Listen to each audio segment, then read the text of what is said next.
Well, this has been a long time coming. It has, exactly 1 year. Yeah, we're just going to count down our top 10 favorite movies of 2018. Yep, and before we get started, I just wanted to ask you a question because I noticed that you're drinking out of a Starbucks cup right there. Uh-huh. So, are you saying that you support Howard Schultz in his campaign to run for president? I'm a former barista, and as a former barista, I say, Howard Schultz, do not run for president. We need all the support on the left we can get to take down Trump. And there's my political statement for this video. For those who didn't want politics in this, sorry to disappoint you, we're done now. Well, we got politics out of the way, and then before we get started, I just wanted to ask you a question, Brian. How did you feel about 2018 as a whole, like when it comes to movies? I thought this was a really good year, honestly. Yeah.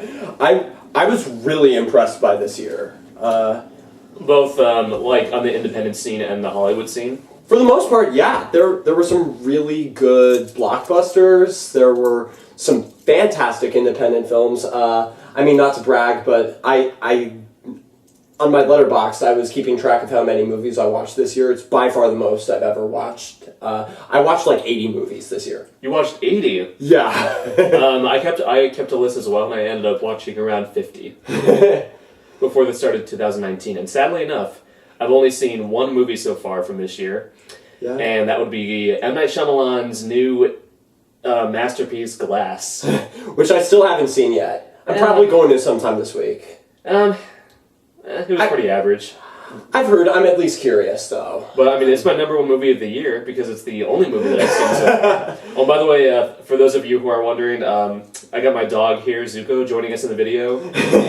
He's welcome to come and go as he pleases. He just loves to be on camera. Yeah. But let's get to the main... And actually, I have a question for you first. Oh, yeah. No, go ahead. Okay, so... I mean, obviously, the two of us are going to have slightly different perspectives on our lists. Yeah. Is yours best or favorite?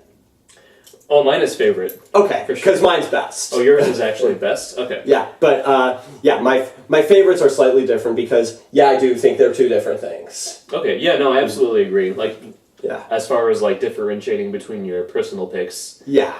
And the actual best films of the year. Okay, yeah, so absolutely. Okay, so just getting that out of the way, he's doing his favorites, I'm doing my best. Yes. And though the two do overlap for me, to be fair. Fair enough. And we should start with some honorable mentions. I will let you go first. What are your honorable mentions for 2018? Okay,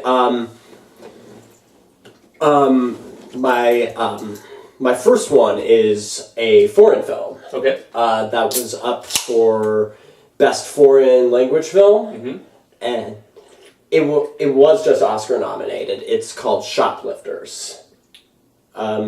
It is a Japanese movie about a family living in poverty. Okay. Basically, sort of avoiding getting into spoilers, but they're sort of a makeshift family. They find a young girl who's basically living by herself. They take her in. But it's interesting because throughout this film, it all is not what it necessarily seems with them. And so there's some reveals that kind of come around over the course of the film. Right. And then when the truth hits at the end, it's an emotional atom bomb, and I was devastated by it. But really? I thought it was a beautiful film. It was my number 11 pick. So it almost cracked your top 10? Yeah, and my number 12 pick came very close to cracking my top 10. Okay.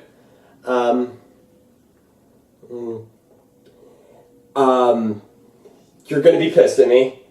Is Spider-Man Into the Spider-Verse. Oh, okay, I'm just leaving the room right now. If that's only an honorable mention, we can stop this video right now. Really, only an honorable mention. So close to putting this on my top 10. What stopped you? Just everything else that I loved. It was nothing wrong with this movie. Right. This movie's fantastic. Everyone knows this movie's fantastic. Yeah, we'll definitely have more to say about it later because I may or may not have included it in my top 10. But I'll let you continue. And then my third honorable mention is Paddington 2.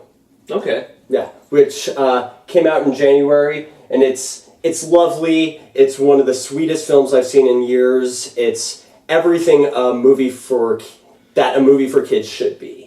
Incredibly heartwarming, not condescending, but very optimistic and hopeful, and it's just so wonderful. Were you upset that Hugh Grant did not get nominated for Best Supporting Actor at the Oscars? I was. He was really hilarious in the movie. Probably one of my favorite screen villains of the year, to be honest. Yeah. There was one scene in Paddington 2 that just had me rolling on the floor with laughter. Oh, there were at least a few with him. It was when he was talking to his old wardrobes, in his dressing room, and he was talking about how he played Hamlet.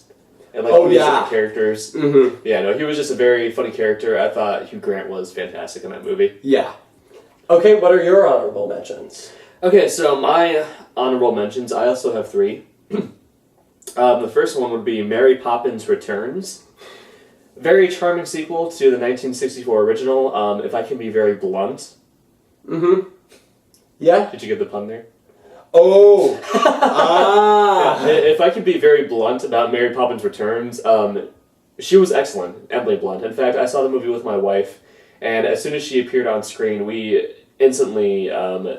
we didn't necessarily forget about Julie Andrews. I mean, there was only one, Mary Poppins. She was fantastic, but Emily Blunt really did do justice to the role. We thought she was fantastic, and Lin-Manuel Miranda was a lot of fun. Mm-hmm. Kind of channels Dick Van Dyke from the original. Anyway, that's my first honorable mention. My second one, funny enough, is Paddington 2. Yay! Mm-hmm. Yeah, no, Paddington 2, like we discussed, it was very charming. One of the best live-action family films to come out within the past few years. This isn't the first movie. Did you know they were produced by the same man who produced the Harry Potter movies? I did. Yeah. And I can tell, to be honest. Oh, yeah. His production company, they do a very good job at adapting all these books for the big screen. Really liked Paddington 2. Now, for my third honorable mention, oh boy. You know what, honestly, it was a toss-up between this and Mission Impossible Fallout, but I'm going to go with Alfonso Cuarón's Roma. Okay. As an honorable mention. Mm. And I'll let you take the lead on this one. I'll have more to say about this one later. Going in, I knew that this was his most personal film, as a director growing up in Mexico, and it definitely shows. This was a very... Well, at first it was a slow burn of a movie. I mean, as you get to learn about this family and this girl who comes into their service. Gorgeously shot. I heard Alfonso did his own cinematography for this movie. He did, yes. Just some startling black and white photography, and it really makes it feel like a period piece because it's set in the 1970s. And, just...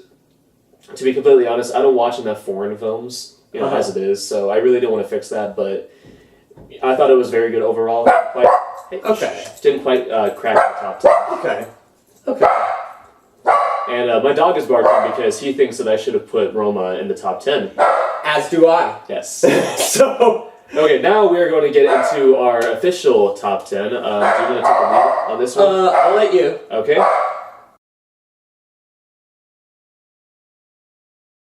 Okay, so you want me to start? Yes. Alright, so number 10 for me is a movie that we actually both saw in the theater together, and it would be Hereditary. Oh, nice. Okay, now people like to use the term, instant classic a lot, but, when it comes to Hereditary, I think it definitely fits. I mean, Hereditary was pretty much everything I look for in a horror movie. It didn't rely on a high usage of jump scares, it was much more psychological. Uh-huh. Oh, to me, that's much scarier, to be honest. Yeah, this was released by A24 Films, who also released another horror movie called The Witch. And, going into Hereditary, I was a little bit afraid at first, because when we saw The Witch in a movie theater, it was a very bad experience. People were very, very disrespectful.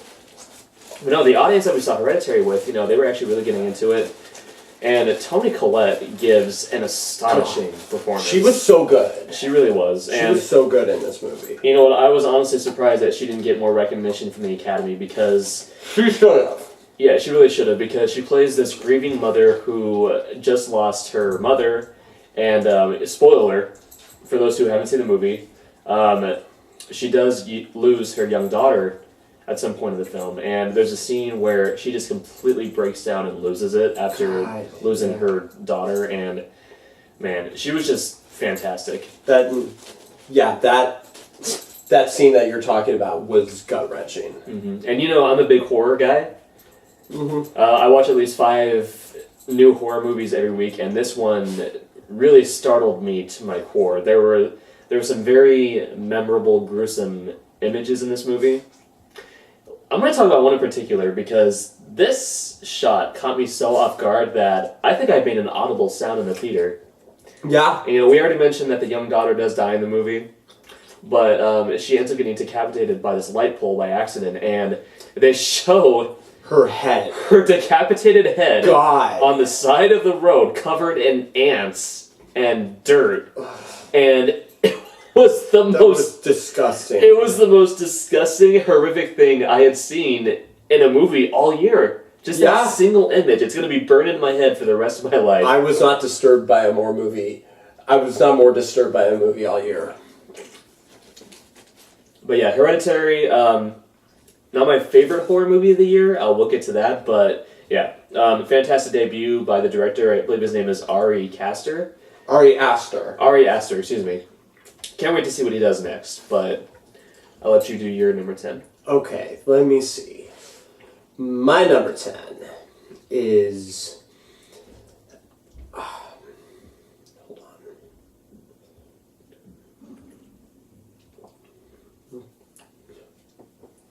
My number 10 is a film that a lot of people probably have not heard of. Okay. It was released much earlier this year. It was a very small film. It's called The Rider. The Rider? Yes. I have not heard of this. What's it about? I'm a writer, but what are the specifics? Yeah. Okay, so this film is somewhat based off of a true story. Okay. It's interesting because this film essentially dramatizes the true story of this young man, Brady Jandreau, who's a rodeo cowboy suffering from a head injury, and he's trying to adjust to life outside of horse riding. And so the whole movie really kind of illustrates his struggle of him doing what he loves and just coming to terms with the fact that he may not be equipped for this really dangerous life that he leads anymore. But what makes this film unique is that the Jandreau family actually consists of the main actors in the film. Really? They play fictionalized versions of themselves. Really? So Brady Jandreau effectively plays himself, and it never feels gimmicky, is the thing. If anything, it just gives more authenticity to the story. Like, Brady Jandreau, he's great in this movie. He is... Is he a newcomer? Yep, this is his acting debut, and he's completely believable. And so this is sort of a quasi-documentary, sort of a docudrama, a little bit, but it's also just a really beautifully subdued character study, and just sort of an engrossing portrait of life in the Midwest. What state does it take place in? I can't remember it. I think it's like North or South Dakota. Okay. And it, again, with what I'm telling you with the story, this is the kind of thing that I feel could have very easily been cliched. Yeah. But if anything, it just feels so authentic and lived in. And it just tells the very moving story of a man losing something he loves and coming to terms with his new life. And this is a thrilling breakout for the director, Chloe Zhao, who is set to direct a Marvel movie. I was actually just about to ask that. Is this the director who was picked to direct Black Widow? Not Black Widow. What was it again? It might have been Eternals. Oh, was it Eternals? But let me Google this. Okay. Yeah. While you're looking that up, I will say the reason I was curious about which state it takes place in is because I actually grew up in the Midwest. I grew up in Nebraska. And so I'm very familiar with like that lifestyle, like that. Yeah, she's directing Eternals. She's directing Eternals, yeah. Yeah. But I'm very familiar with that. I'm very familiar with that kind of like background. Growing up in the Midwest, I used to go to those sort of things all the time. But no, it sounds like a very grounded and realistic movie. I was very moved by it. All right. All right. My number 9 pick, I don't even have to look at my phone. It's another horror movie, and my number 9 pick would be the 2018 breakout hit Slender Man. I was actually waiting for you to get up and walk out the door because I am totally kidding. I've never seen Josh this angry after a movie. Piece of dog shit. I feel like I'm not gonna be able to live another second as a decent human being because of this piece of shit fucking movie. Dude, church. I know. We're far enough away. Church. I want to vote for Trump because of this movie. Don't go that far, Josh. I was not. He was swearing in front of a church. I was swearing in front of a church, apparently in front of a crowd of churchgoers who I did not see there. You know, they had to listen to me talk smack about Slender Man, which was embarrassing. Mm-hmm. Anyway, my actual 9 pick is A Quiet Place. Okay. Directed by, and I've made this joke many times, Jim from The Office.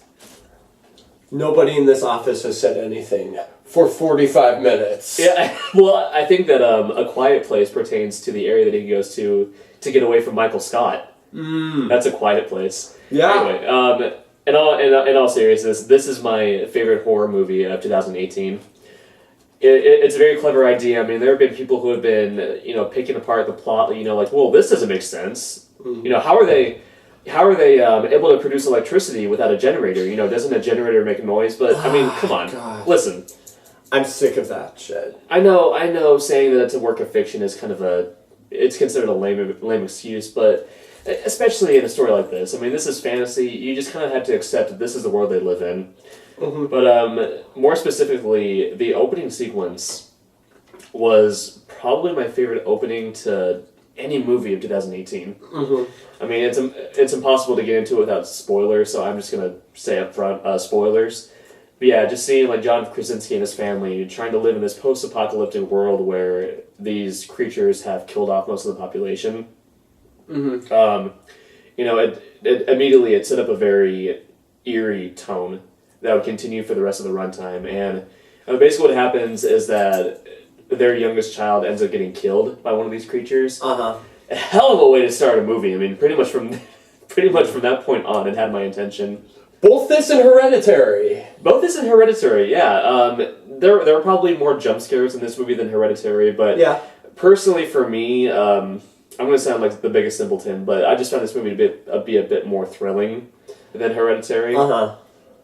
And funny enough, it was produced by Michael Bay, which is the biggest irony ever because, it being called A Quiet Place. And it being a good movie. Yes. But one last thing to say about A Quiet Place. We saw it in the theater together. We did. It was the two of us and our friend Thor, who's also a huge horror fan, but literally as soon as the movie ended, he turned to me and said, "Now that was a scary movie." Yeah. Oh no, I was on the edge of my seat this movie. Just this was the inverse of what you were talking about with The Witch. This movie was so suspenseful. People were scared to talk. People were scared to make a sound. You could hear people carefully putting popcorn into their mouths because they didn't want to make a sound. Yeah. It's that kind of movie. It really is. And if John Krasinski wants to make more horror movies, let him. I mean, that's kind of another funny thing is that some of the best horror filmmakers nowadays have backgrounds in comedy. John Krasinski, Jordan Peele, Danny McBride, who just co-wrote the new Halloween movie. That's right. Yeah. And David Gordon Green. That's right. Yeah. Except David Gordon Green has done more dramatic stuff too. That's true. But number 9. That's number 9 for me. Okay, so this is the ultimate irony that I don't have this at my 8th spot. I know exactly what you're going to say. But my number 9 is 8th Grade. It would have been too easy. It would have been perfect. It would have been too easy. If you put this at number 8. Yeah. Okay, but talk about 8th grade. Okay. 8th grade. Yeah. So, as I'm sure a lot of cinephiles know, there's sort of been a recent resurgence of great coming-of-age films in recent years, like Boyhood, Edge of 17. Just last year there was Lady Bird, which was my favorite movie of the year. Oh, Lady Bird was fantastic. Yeah, and And in a field where this genre is kind of resurging, I feel like it really seems more difficult than ever to just kind of stand out from the rest of the pack in a unique way. But 8th Grade did that. And part of it is just, I don't think I've ever seen a coming-of-age film portrayed in as anxious a way as this film. Like, because, like, this was the total inverse of Lady Bird, which was, like, very sweet and wholesome and just kind of heartwarming. This movie is borderline horror movie in some ways. Because we're navigating the lead, Kayla, as she deals with unpopularity, crushes on boys, expectations for her sexuality, all during the last week of 8th grade before she heads to high school. She's played by Elsie Fisher, who voiced the youngest daughter in the Despicable Me films. That's right, she did. And she is a breakout. Oh yeah. Honest to God, she's a breakout in this. And I think part of that is just because I feel like, and I don't mean to harp on young actors, this isn't necessarily their fault, this is just so often the way they're directed. Yeah. Like if anything, I would put this more on the directors. It's just that a lot of these movies just sort of have performances where they just almost seem to be trying too hard to be awkward and shy.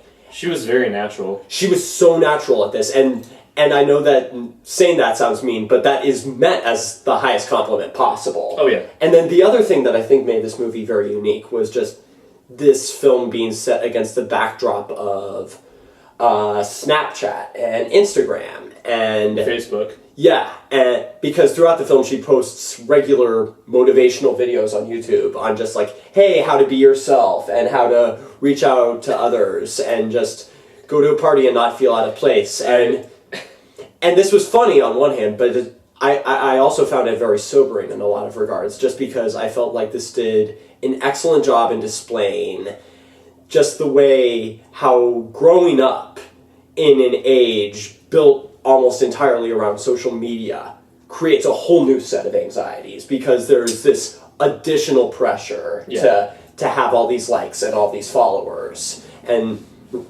at the same time, this isn't just an anti-technology movie. There's also very kind of quiet moments where she just kind of loses herself in her phone, and it's actually very heartwarming and comforting. And then the only other thing I'll say is this is definitely a very exciting new career direction for Bo Burnham. That Bo Burnham. Completely unexpected. Because he wrote and directed this movie, but I think why he did this so well is because he very clearly understands anxiety and just the difficulties in traversing it. I saw 8th grade. I'll have more to say about it later because it may or may not be on my list. But I guess my biggest question for you would be, as far as like 8th grade is concerned, like did it really capture like the awkwardness of like, you know, that period in your life? Oh God, yes. Like did it bring back some painful memories for you? Because it definitely did for me. Oh, me too. This movie brought back some painful mememories. Just I had a tough time in middle school. This film gave me a number of flashbacks to that. It did for me too. And all I'll say about it now is, as soon as I finished the movie, I actually had to sit in silence for a few minutes because this movie did touch me on a very personal level. You know, it brought back some very bad memories. I mean, we all go through it. Just that awkward stage where we're trying to figure out our lives and very much so who we are as individuals. But very impressive debut from Bo Burnham. It was great. Yeah, should have been nominated for several Oscars. Yep, screenplay and Elsie Fisher, namely. God, the Academy dropped the ball this year with their nomination. We can make a whole separate video about that, but that's another discussion. Okay, you're up. All right, so number 8. The next couple of films, this is where we venture into blockbuster territory. Number 8 for me is Pixar's Incredibles 2. Okay. Which, ironically, was just put on Netflix, and I was watching it again earlier today.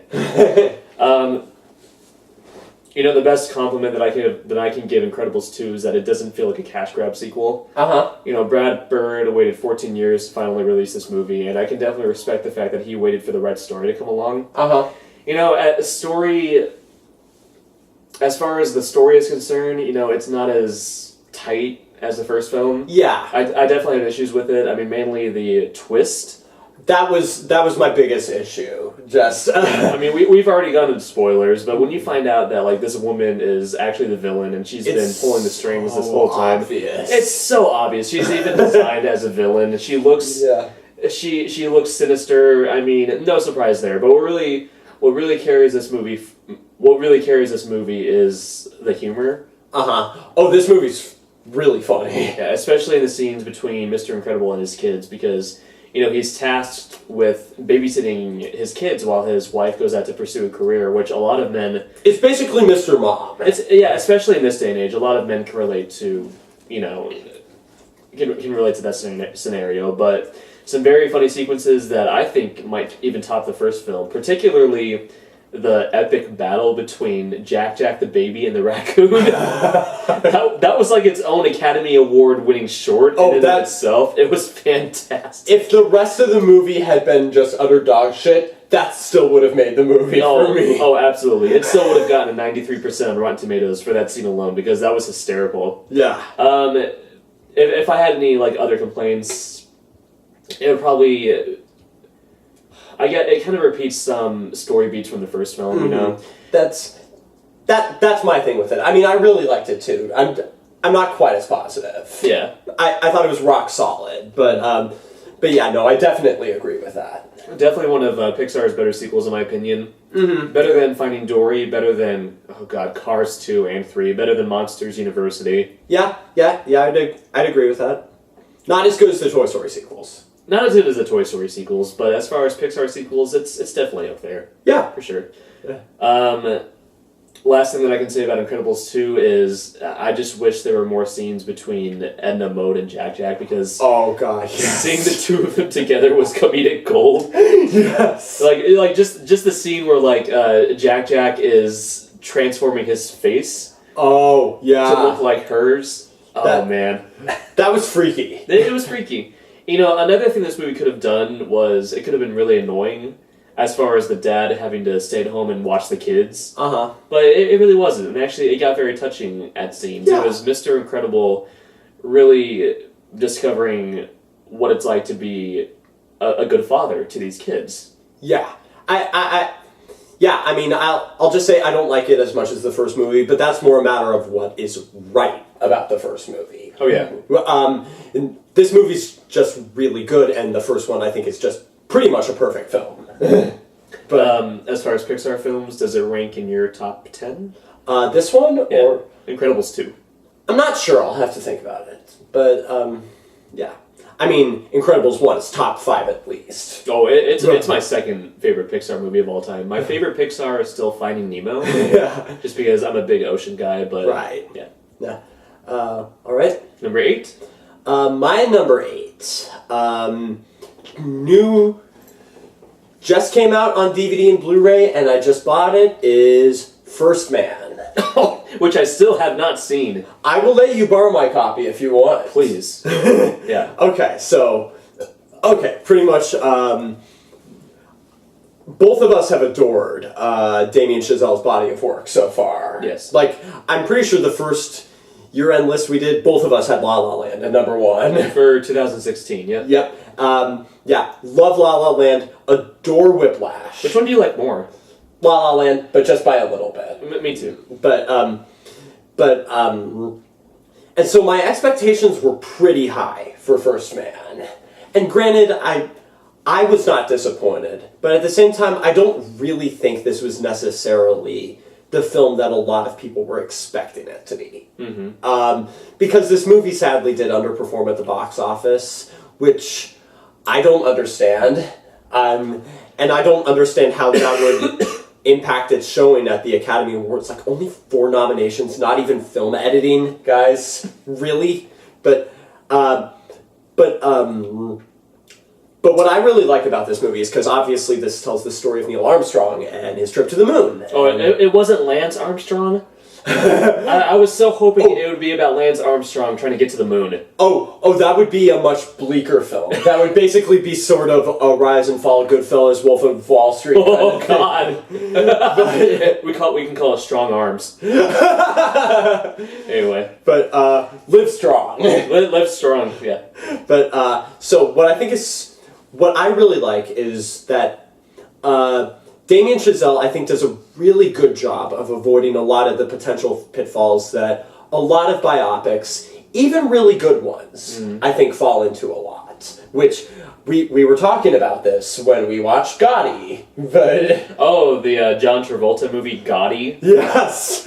But, God! But anyway, Flashbacks. But we were talking about this when we watched that movie, and we feel that the problem that a lot of biopics make is that they try to encompass too much of someone's life story into one movie. Yes. When that doesn't really serve the story necessarily. So and again, like I said, this includes films I like. Like, for the most part, I like Imitation Game.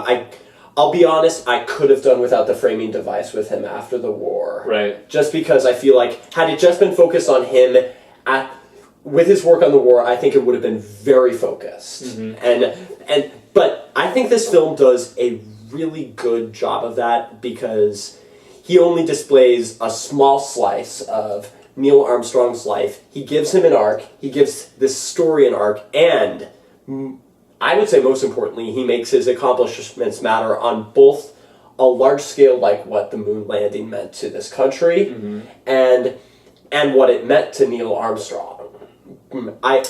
And the other thing I'll say is that I've heard some call this film emotionally distant. And You mean like cold? Shallow? Well, not shallow, but but yeah, a little distant, maybe a little cold, and I get where they're coming from. I will say that. But I thought this approach worked wonders with the film because Neil Armstrong is a reserved individual. He's not necessarily trying to get into his head necessarily. He's more focusing on just this man's determination to go to the moon. The script places emphasis on how reserved he was as an individual allowed him to brave the seeming impossibility of the task of going to the moon. Because the other thing is, Damien Chazelle, I've noticed, his films are sort of about, like, the struggle of following your dreams and the potential costs that could come with that. And this... Oh, Whiplash was very much about that. And La La Land. And La La Land. And this film, a little bit too. Because this is a film that refreshingly paints space travel as...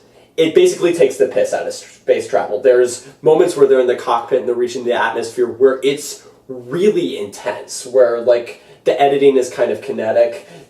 The sound work is just crazy immersive. It really shows that this was a life or death journey, because it was. That this was a really dangerous task, and that what made Neil Armstrong so remarkable was that he succeeded in braving this task. And, yeah. Well, I've heard some controversy surrounding this movie that they didn't include the American flag. Oh, it's such bullshit. It's in the movie. They just don't explicitly show it being planted. Okay, so it's not a cheesy, patriotic moment. Where, Yeah, like they didn't need to. No, America, fuck yeah. Yeah. It doesn't sound like that's what the movie is. No, because in that moment at the end, which is a beautiful scene, by the way, both the moon landing and where they're stepping on the moon for the first time, it's just beautifully done. Mm-hmm. It's more focused on Neil Armstrong and what this moment means to him in this moment. So it's more of a character study. Yeah.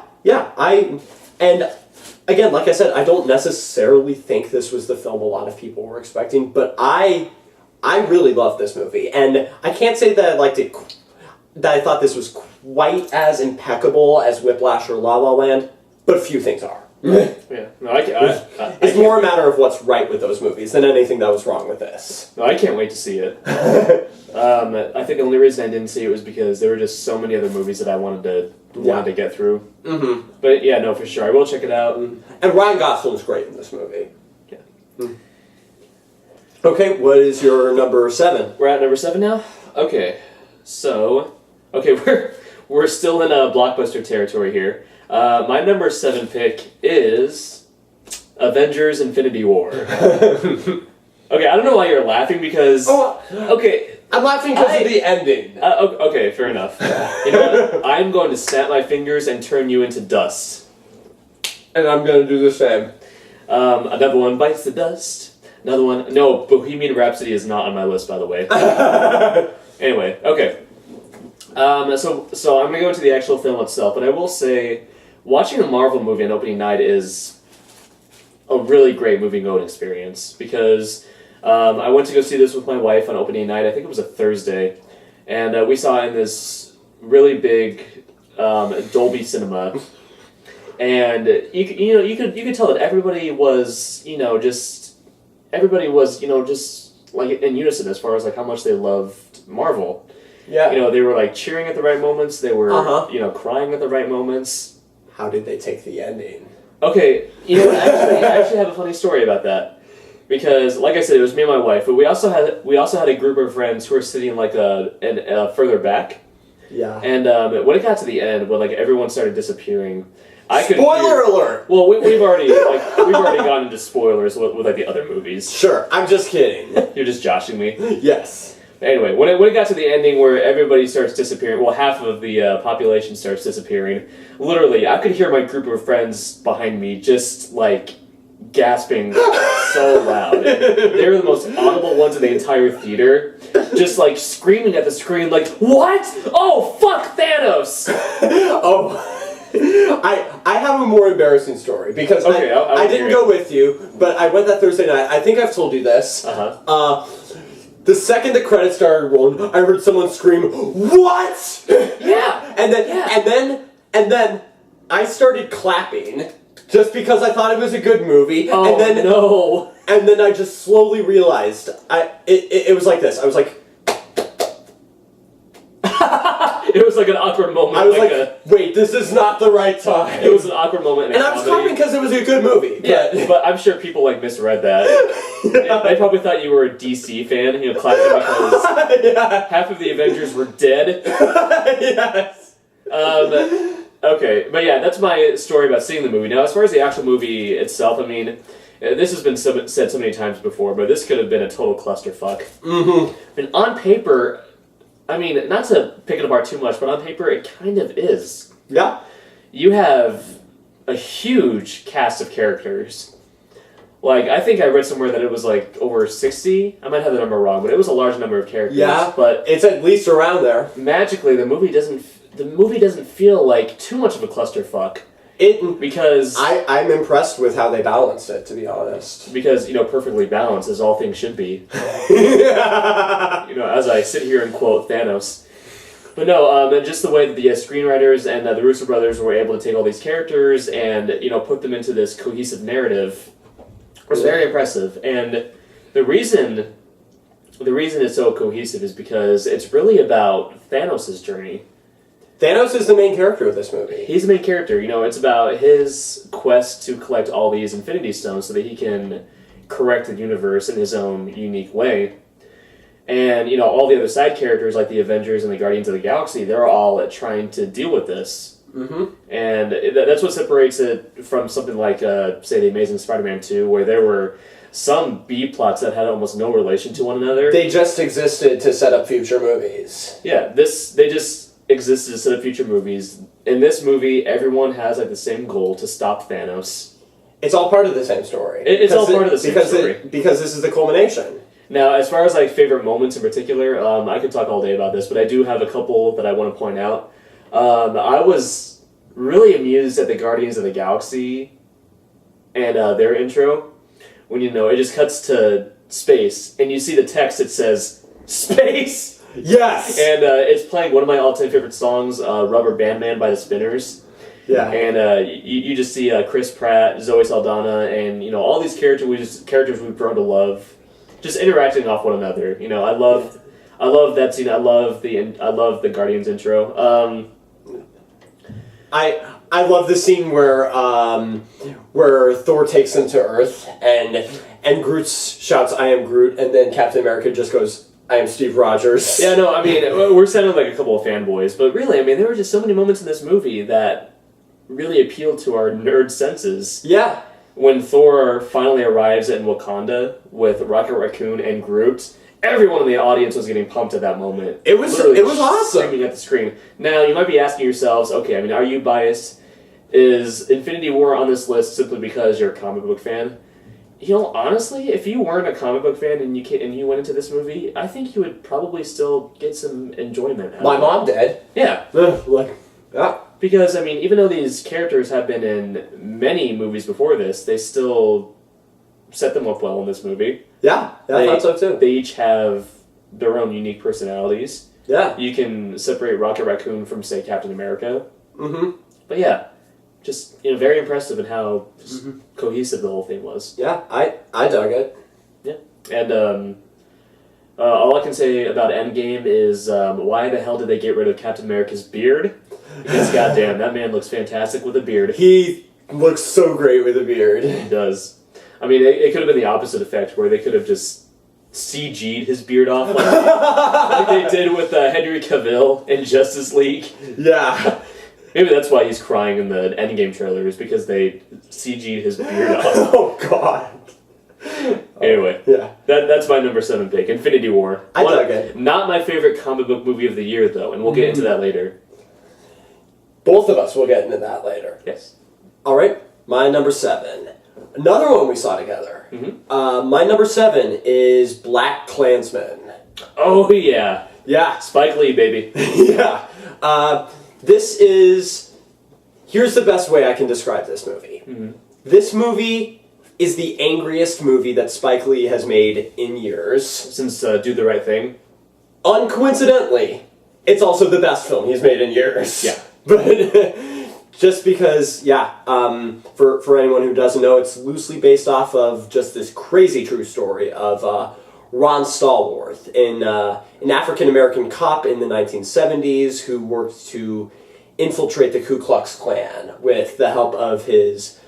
I think this part is fictionalized, but with the help of his detective partner, Flip Zimmerman, I think his name is, played by Adam Driver. Ron Stallworth himself is played by John David Washington, who is Denzel Washington's son. Ironic, because Denzel has worked with Spike Lee. And Malcolm X, which is a fantastic movie. And didn't Spike Lee also do that movie Inside Job? Inside Man. Inside Man, okay. Yeah. With Denzel? Yeah. And yeah, even with me just reading this premise, this already sounds pretty much like a tailor-made Spike Lee movie already. Oh, yes. Because... it's probably the most Spike Lee movie Spike Lee has ever made. Yeah. Because this is a film that oftentimes will just break out with its stylistic flourishes, which it will just cut to just this really incendiary speech, like this Black Power group member is giving at a college, and really it just focuses on the speech and just the crowd as they're taking this in. And really the film just stops and just lets you kind of soak this in. That felt like a documentary. It really did. That whole scene. And then there are scenes of just various kind of stylistic flourishes with sort of interesting editing choices, interesting camera angles. The whole intro, they basically are commenting on Gone with the Wind, because what a lot of this film is doing is sort of commenting on subtextual racism throughout film history, because D.W. Griffith's The Birth of a Nation plays a key plot point in this movie, and we already know about that movie, yes, and don't need to discuss it any further, but... we were forced to watch Birth of a Nation in film school, and my God, painful. Was it painful. Yeah, but like I said, this is a film that I think really lends itself well to Spike Lee's aesthetic. Yeah. because what I think this film does well, like a lot of his other films, like Do the Right Thing and Malcolm X, he raises a lot of questions over black empowerment, white supremacy, the role of the police force in all of this, and the idea of like, is an African American a traitor to his race if he joins the police force? Because that's sort of a plot point in the movie, just sort of among a black empowerment, a female member of the black empowerment group who he falls in love with, and she takes issue with his job as a cop.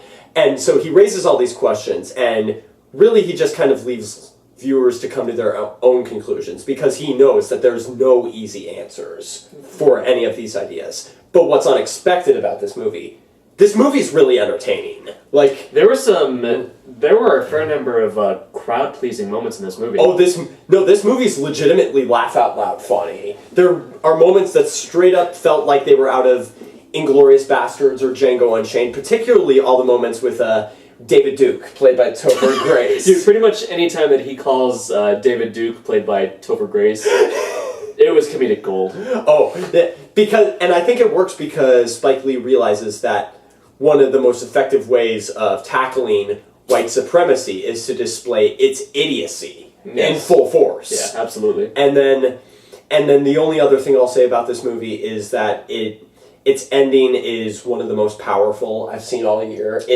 It's very sobering, and I think the reason it works is because Spike Lee is not placating audiences here. This isn't like one of those movies about racism set in the 60s that's just sort of we've moved past racism.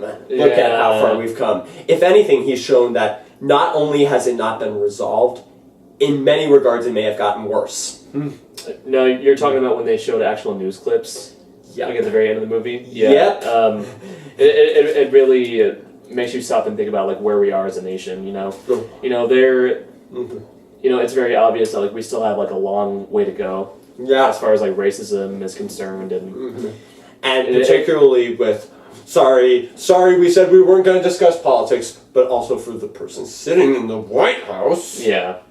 Yeah, no, and you know, it's a really good wake up call. Yeah. And ironically enough, it was a very depressing ending for a movie that was genuinely entertaining in many spots. But I thought it was the right approach to take, personally. Yeah. All right, that's pretty much all I have to say about Black Klansman. Okay, number 6. Number 6 for me is a movie that you already talked about, but it's 8th grade. Okay. Not my number 8 pick. So why were you calling me out on not putting it at number 8? Because it's better than Incredibles 2. I mean, come on. You have to agree that like 8th grade is like, you know, up here. Incredibles 2 is probably a bit further down the ladder. Yeah. Oh no, I certainly will. Okay, one thing I was thinking about while you were discussing 8th grade was Bo Burnham's direction, like his visual style. Uh-huh. This movie, man, it was the direction was like much better than I thought it was going to be. I mean, I had heard like good things about it already, but just like some of the shots that like Bo Burnham uses in this movie, like there was this one scene where our main character, played by Elsie Fisher, is going to a birthday party. Oh God, and you know, it captures paranoia perfectly. But you know, she's very scared because she doesn't have any friends there. You know, she's basically all alone. And there's this shot where she's standing in front of like this glass door. Uh-huh. Yeah, she's standing in front of this glass door, and the camera just like, you know, slowly like, you know, moves out, and all of a sudden it just like pans across like the swimming pool where like all these kids are. And then they get into Steadicam work when she's walking outside. Yeah, and actually I read an interview where Bo Burnham said that he was inspired by Saving Private Ryan for this sequence. A little bit. Yeah, and it's an intense scene, and literally it's just a little girl being afraid to go out and socialize. But man, I mentioned it already, but like this movie really did bring back some painful memories because I was kind of a wallflower. You know, back in 8th grade, you know, I didn't really socialize very much. And this movie just captures the paranoia and the nervousness you feel. Uh-huh. You know, and one scene that was more horrific than anything in A Quiet Place or Hereditary was the scene where she's inside a car and she's getting a ride home from this older boy. who goes to this high Oh school. my god, that scene. And yeah, the scene where she's all alone in the car with this boy who starts making very inappropriate remarks and even hints at intercourse with her. Yeah. That scene was genuinely unnerving. Like I can't even tell you like how on the edge of my seat I was during that moment. Yeah. It was shot like a horror movie. It felt like a horror movie in that moment. But yeah, I mean, just another sequence that shows how good of a director Bo Burnham really is. Yeah. And yeah. And you see Bo Burnham, he's a big YouTube personality, but just seeing him in interviews and like some of the stuff that he puts on YouTube, you'd be gobsmacked to learn that this is the guy who made 8th Grade. Yeah. Because it's very mature. For the most part, it's very level-headed, realistic as hell. Yeah. The dialogue is very sharp. So authentic. I believe he said in the same interview that he was tired of seeing all these high school movies where the kids didn't sound like kids. Yeah. So he wanted to make a movie where, the kids were allowed to speak like kids. Like the dialogue And they sound like kids. They sound like kids. The dialogue is incredibly natural. It doesn't feel scripted. It feels like almost every second of this movie feels improvised, which is a good thing in a movie like this. Because for sure. you want to capture, that you want to capture the way that people behave. Yeah. And I think that he just did an amazing job. He did a fantastic job. And one more thing I'll say about this movie is the actor who plays her dad, very good. He's very good, yes. And as far as like a coming of age films, it's definitely one of the better ones I've seen in recent years. I probably like it more than Boyhood. I like Lady Bird a little bit more. But yeah, this one was an unexpected surprise, I'll call it. Very much so. All right. Let's see. My number 6 is a more recent release. This was the last film I saw before I made this list. Okay. If Beale Street Could Talk. Now, I get this one confused with Sorry to Bother You. Is this the Barry Jenkins movie? This is the Barry Jenkins movie. Okay. Yes. Yes, this is... And this was based off of a very acclaimed James Baldwin novel of the same name, of a young African-American couple in an older era Harlem, New York City. They fall in love. Their relationship is tested after the boy is in prison for a crime he didn't commit. And then when he's imprisoned, his fiancée finds herself pregnant. Mm-hmm. And so a lot of it is these two people struggling to hold on to each other in this very difficult time as they try to get him out of prison, as they try to prepare her for the birth of her child. Mm-hmm. And this was Barry Jenkins' first film after Moonlight, which Moonlight speaks for itself in terms of its quality, I think. Oh yeah, great film. And I don't think that anyone would have been, with how good Moonlight was, I don't think anyone would have been even remotely surprised had this fallen victim to like the sophomore slump or something like that. But this film only continues to prove that. I think he is one of the best up-and-coming directors working, because even just with, I think this is his 3rd film. Yeah. The level of control he has over his craft this early in his career is astonishing. I've heard from some people that this is actually better than Moonlight. What do you think? I still prefer Moonlight, Okay. but I've also had longer to reflect on Moonlight. But this shares much of the same aesthetic as Moonlight, just sort of like, very evocative lighting, just sort of this very rich, emotional color palette, just these very intimate close-ups of these characters that are just like the most intimate and just romantic things ever. They just evoke so much emotion. I think he said he is very influenced by Asian cinema, and I see it 100%. Really? Much like Moonlight, this is shot with an expressionistic style. with just moments of quiet passion. But what I think really makes this film work is that the heart of this story is it's about the love of this couple in a world that wants to tear them apart. And he delivers that. And so the result, I think, is a film that is both quietly devastating and beautiful at the same time. And just sweepingly romantic. Like I said, his control over his craft is beautiful. The score, oh my god, the score for this movie. Who did it? Who did the score? Nicholas Britell, the same dude who composed Moonlight. Okay. The editing is just perfect. Yeah, and the acting's great from everyone, particularly Regina King, who I hope wins Best Supporting Actress for this movie. Yeah, if Beale Street could talk, go see it. It's beautiful. Now, the way that you've described this movie, I can imagine it probably doesn't have a very happy ending. It's bittersweet. Okay. It's about as happy as you can expect a story like this to be. Okay. It ends on a sad note, but with a moment of peace at the same time. Okay. So you'll know what I mean when you see it. I'm trying to be as vague as I can. Yeah, see, now, I will say that, like, when it comes to our list, Brian's list probably looks a bit more impressive than mine. My list usually is filled with studio releases. His more independent. Hey, you've made some good picks. Yeah, you know, I tried to find a better balance this year because my next film. And again, like, you're doing your favorites, I'm doing my best. Okay, fair enough. My next film was an unexpected hit. You know, I didn't really expect much of anything going in, but it's A Star Is Born.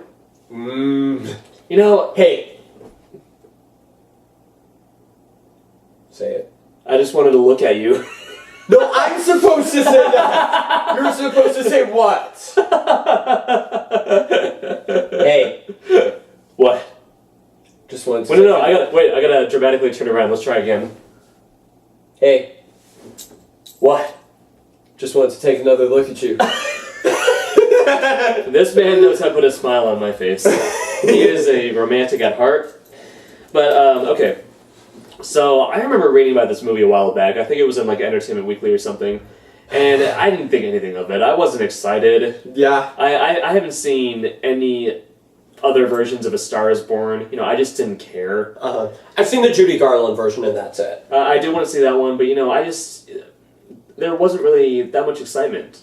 But then the reviews started coming in, saying how impressive of a directing debut it was for Bradley Cooper, and how amazing Lady Gaga was in her role. And so, yeah, no, I you know, based off of the reviews, I decided to give it a chance, and I was genuinely surprised. Yeah? You know, Bradley Cooper, the way that he directs this movie, it felt very gritty.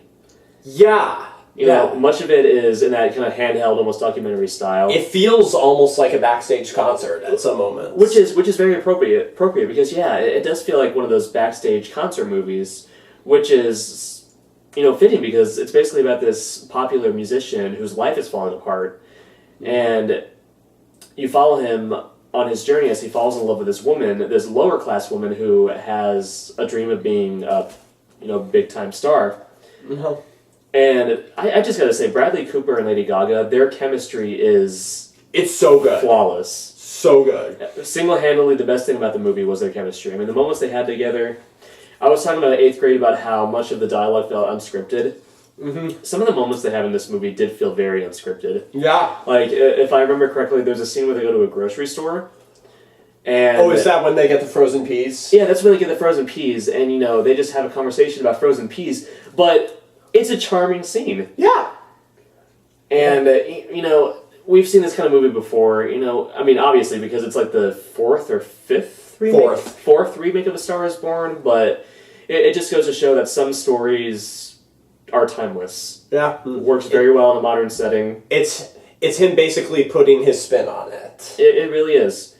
And how Lady Gaga, it's not really a biopic, because I've heard that she's actually very different in real life than the character in this movie. But, you know, just seeing her rise from being this lower-class woman to a huge pop star. Yeah. You know, it was very relevant. No, every time she sings, I get chills. Tell me something, girl. Are you happy in this month? Which I gotta say, Bradley Cooper's singing voice was It was good. really good. He can sing. And apparently, I read that he had spent quite a bit of time learning how to sing And play the guitar. Yeah.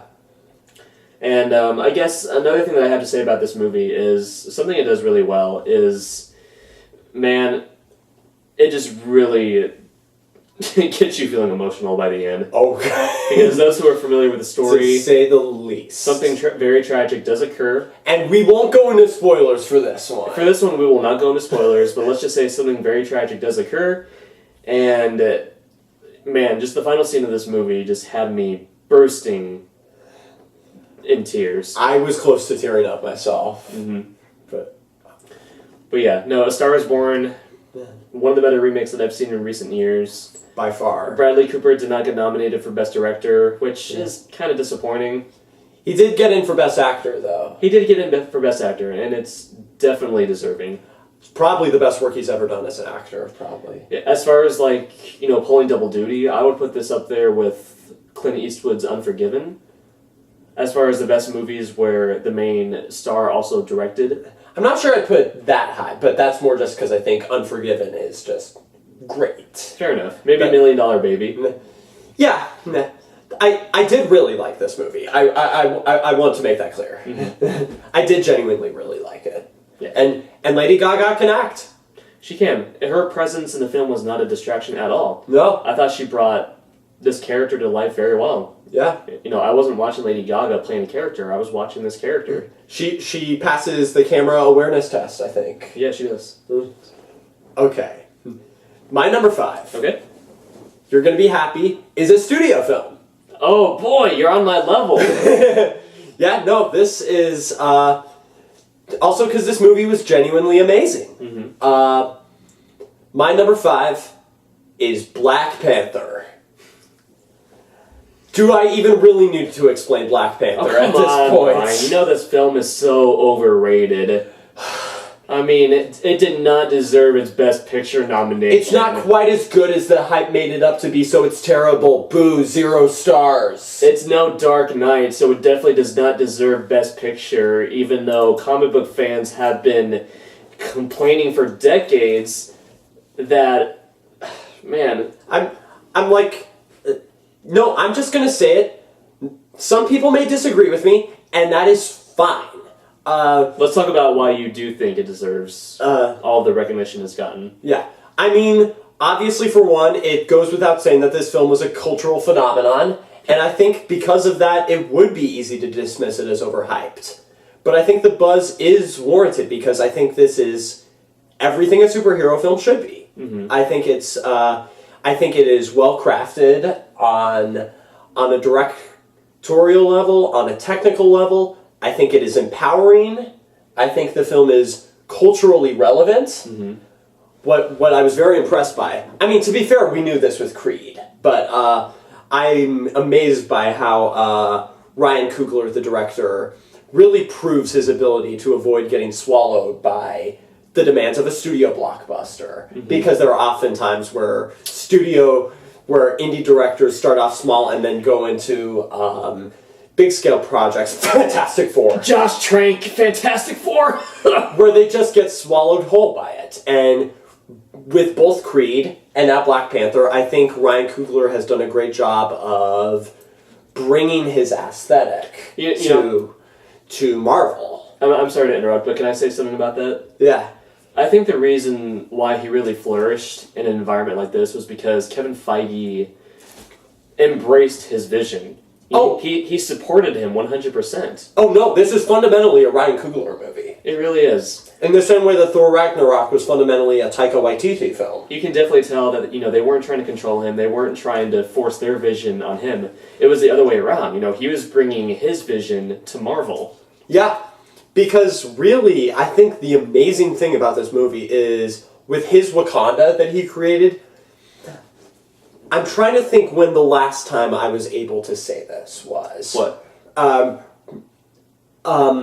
Where I feel like Ryan Coogler really created a fully realized living and breathing world with Wakanda. Like, the attention to detail in both the production design and the costume design. Oh, yeah. The world building in this movie is just breathtaking. Maybe James Cameron's Avatar?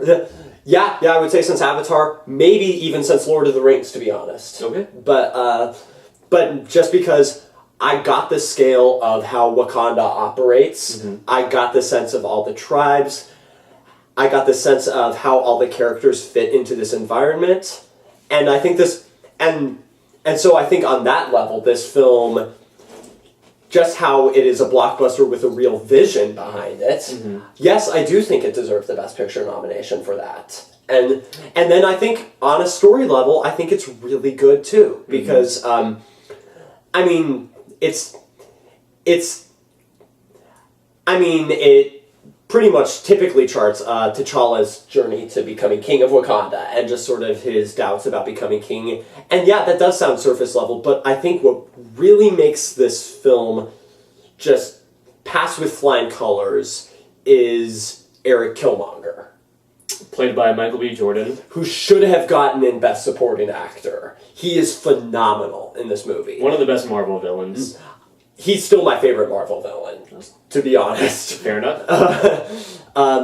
He's just a wholly believable villain, not like the other one-dimensional villain types we've gotten in past Marvel movies, like, I can't even remember that freaking guy from Thor: The Dark World, but... Oh, the Dark Elf? Malekith. Yeah. Because Eric Killmonger is a long-lost son of Wakanda, left behind by his country to suffer on the streets of Oakland in this very dangerous environment. And so I think that this film does a very good job of just sort of... His motivations are so believable. There are moments where you actually sympathize with what he's talking about. How he's saying that I want Wakanda to end its isolationist politics and share its technology with the rest of the world so my people don't have to suffer. It's only that he just goes too far and becomes an extremist. He becomes the thing he's fighting against. Which makes sense with the background he has, because growing up in a very rough neighborhood, essentially the ghetto, suffering as a lower-class African-American citizen, yeah, and you can completely see where he's coming from. Like I said, there's moments where I actually sided with him. Yeah. But, I mean, not by the end, of course. I'm not going to be one of those Reddit assholes that says Killmonger was right. Ugh. You mean like the same people who say Thanos was right? Exactly like those people. But hey, I mean, did you see, by the way, there's a fair number of people who are actually attracted to Thanos? They say he has he has like the ultimate dad bod. Daddy Thanos is so thick. I have a friend, I won't say her name on camera, but she actually has an enormous crush on Michael B. Jordan. Mm-hmm. And she also has a major crush on Tom Holland, and which is just kind of amusing to me because they could not be any more different from one another. But yeah, like I was saying, I think Black Panther is basically everything I could want out of a comic book film. I think the action and world building is strong enough to excite hardcore comic book fans, and I think the fact that so much of this film feels rooted in contemporary issues gives it an extra dimension. And so yes, I think Marvel, there's a reason Marvel has proven itself a cultural force, because I like pretty much most of their filmography, but I think that, for me at least, this is their first film that can be called great. Yes. Because more than anything, it's about a nation that chooses to open its borders to other countries rather than close them. Yeah. Very relevant message in today's society. Yep. Very much so. Although, I will say, I'm a bit disappointed it wasn't a more historical movie. You know, with the Black Panther movement. Well, we got that with Black Klansman. Oh, speaking of which, my number 4 pick is Black Klansman. I swear I did not know that. That's hilarious. Okay, so first things first, I have not seen a lot of Spike Lee movies. I've seen Do the Right Thing, I've seen Malcolm X. Those are the only ones I can remember off the top of my head. Oh, I also saw the Old Boy remake with Josh Brolin. Pretty much as far from a Spike Lee movie that you can get. I think even he disowned that one. That's like the studio Spike Lee. Yeah. Anyway, Black Klansman, going in, I didn't really know that much about the story. You know, I saw a trailer knowing the general premise, but just seeing the courage that this man had to basically, to essentially infiltrate the Ku Klux Klan. Mm-hmm. It was a really captivating story. Just following his rise, from being a rookie, kind of underappreciated cop to being someone who can, challenge this white supremacy group. It was really thrilling stuff. Yeah. And something that I do respect about Spike Lee was that he doesn't sugarcoat anything, because there are moments of racism in this movie that would rival that of Django Unchained.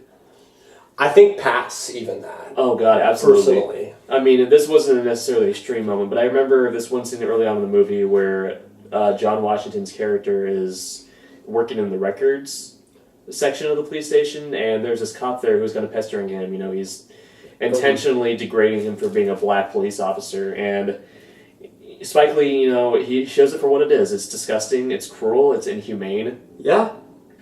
Something that I don't think you brought up, like, in your discussion of BlacKkKlansman, but Adam Driver. Yeah. I will say this. Watching the first half of the movie, I didn't think Adam Driver's character was particularly interesting. I thought he was just kind of like one note, and he didn't really have much depth to him. But then there's this one scene where he's talking to John Washington about his childhood, about how he grew up as a Jewish boy, and he was certainly aware of, like, the prejudices against his religion, but he didn't really follow it that much. He just didn't care. Well, because he was able to pass as a white boy. He was able to pass as a white boy, but now that he's been put in this situation where he has to pretend to be a member of the Ku Klux Klan, he finally understands what it's like to have racism thrown your way.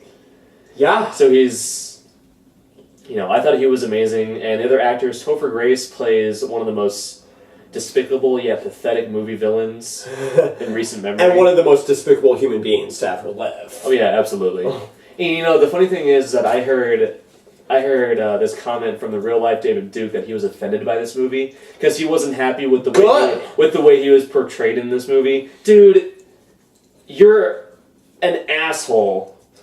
Dude, you are a hardcore racist asshole. You are basically a Nazi. So fuck you for being offended by your portrayal in a movie that stands up against racism because, yeah. Yeah. We mentioned earlier that there were some crowd-pleasing moments. Apart from the scenes where he's on the phone with David Duke pretending to be this white police officer, there's a little bait and switch at the end where, aren't they trying to, like, assassinate, like, the Ku Klux Klan is planning on assassinating someone? Oh, they're planning on staging a bombing. Yeah, they're planning on staging a bombing, which gets upended, but not quite in the way that you expect. Because what happens is that... It's so satisfying. It's so satisfying because basically what happens is that their plan kind of falls apart. And so they send this car full of Klan members to take care of the situation. And by accident, their car ends up exploding. Killing off... their fault. It's their fault. So it's a very comedic bait and switch, but it was satisfying as hell. It was so good. And, it was the kind of moment where... Like, you could just hear, like, the cartoon music playing in the background, the wah, wah, wah. Yeah, you could just hear the Benny Hill music playing in the background, but... Yeah,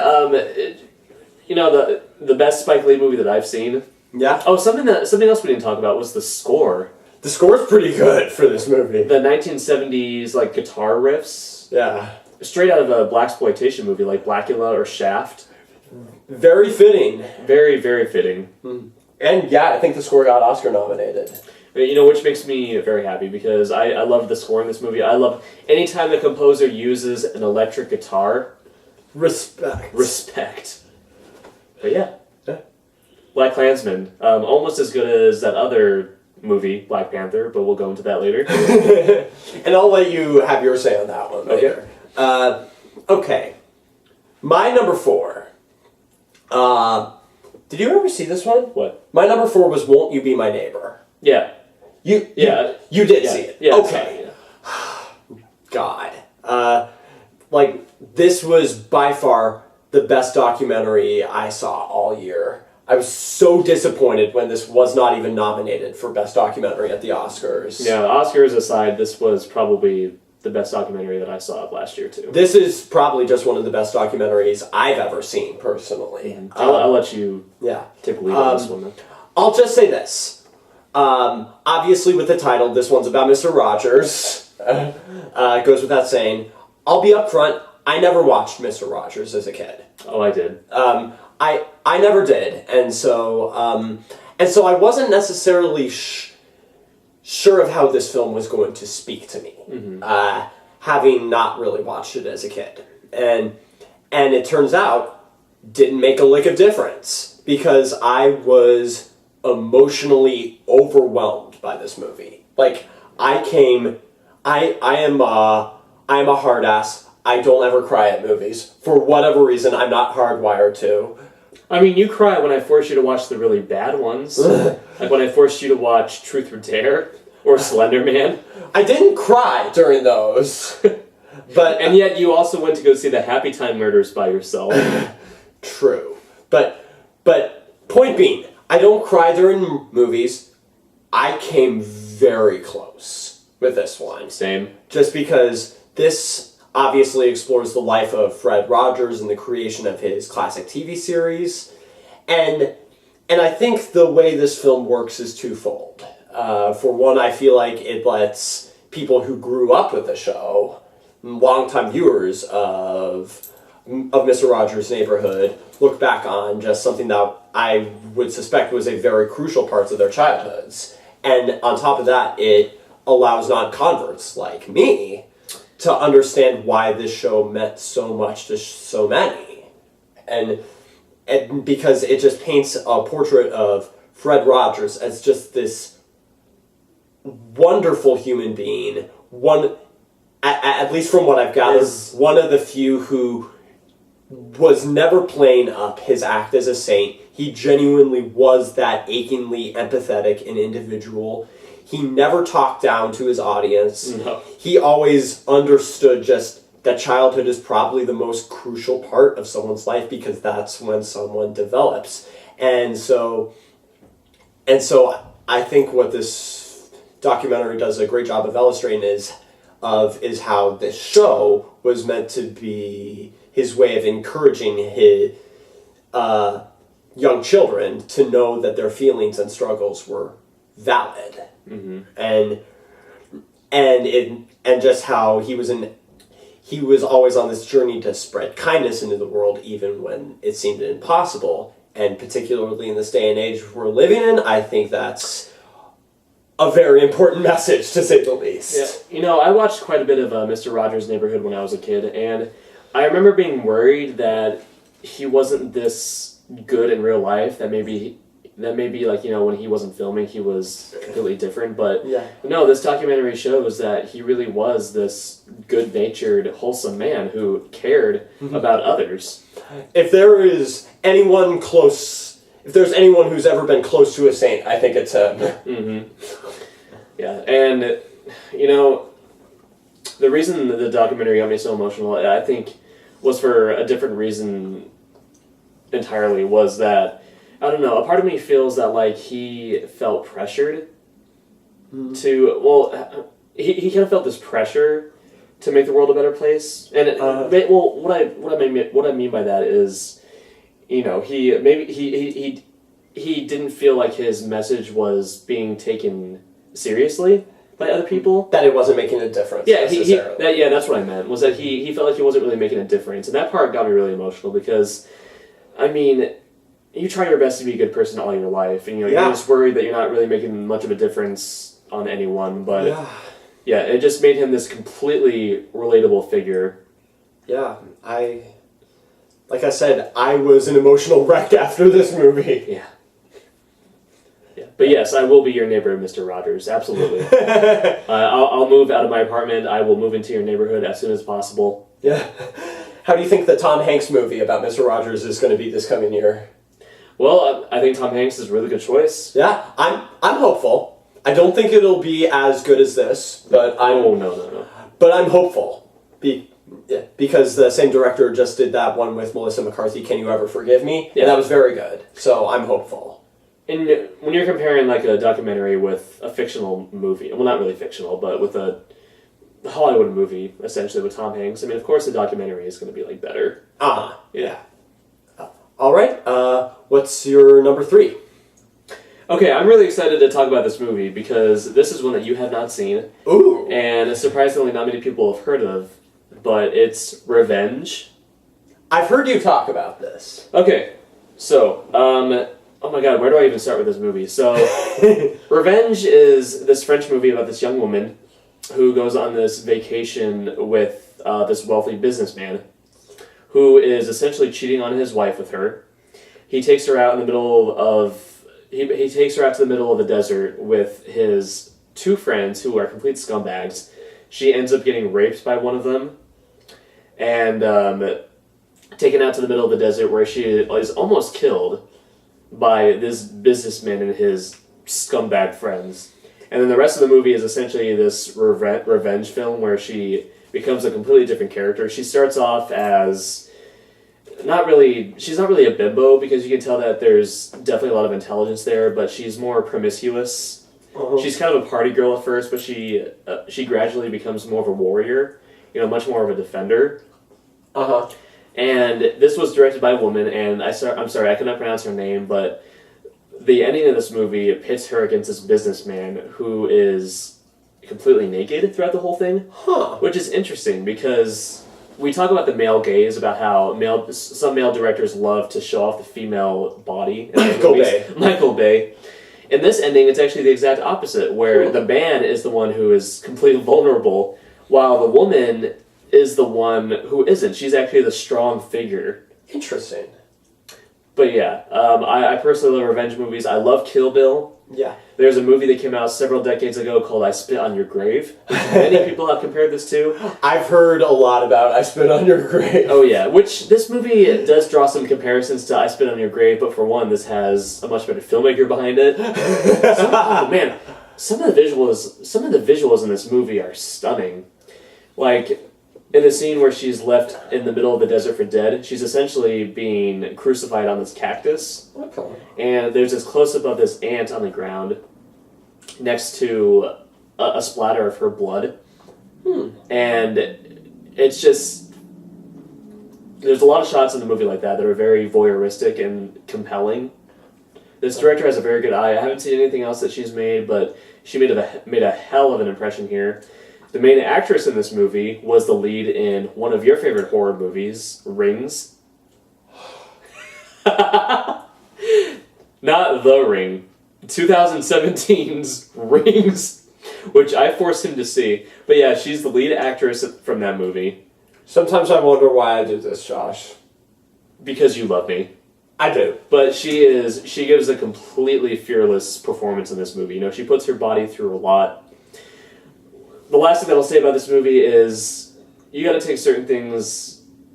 You got to approach certain plot elements in this movie from a fantasy perspective because, I mean, she's able to basically free herself from this cactus that is essentially stuck throughout her whole body.